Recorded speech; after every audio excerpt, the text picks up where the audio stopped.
আসন্ন ২৬শে নির্বাচনের প্রাক্কালে গোটা রাজ্যের মতো রায়গঞ্জ বিধানসভাতেও বাড়ছে রাজনৈতিক তৎপরতা। রাজনৈতিক দলগুলির জোট প্রচারের পাশাপাশি প্রশাসনও সমানভাবে সক্রিয় হয়ে উঠেছে শান্তিপূর্ণ ভোট পর্ব নিশ্চিত করতে। এরই মধ্যে রায়গঞ্জ বিধানসভার অন্তর্গত বাহির অঞ্চলের সোহারই মোড় এলাকায় প্রতিদিনের মতো আজও টহল দিতে দেখা গেল কেন্দ্রীয় বাহিনীকে।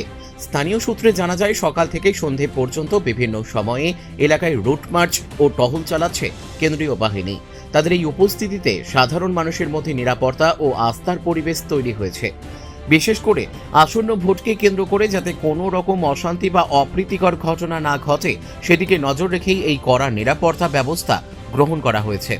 প্রশাসনিক সূত্রে জানা গিয়েছে, আইনশৃঙ্খলা পরিস্থিতি স্বাভাবিক রাখা এবং ভোটারদের নির্বিঘ্নে ভোটদানের পরিবেশ নিশ্চিত করাই এই টহলের মূল উদ্দেশ্য।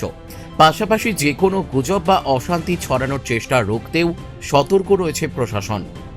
রায়গঞ্জ থেকে রামকৃষ্ণ দাসের রিপোর্ট, কুলিক নিউজ।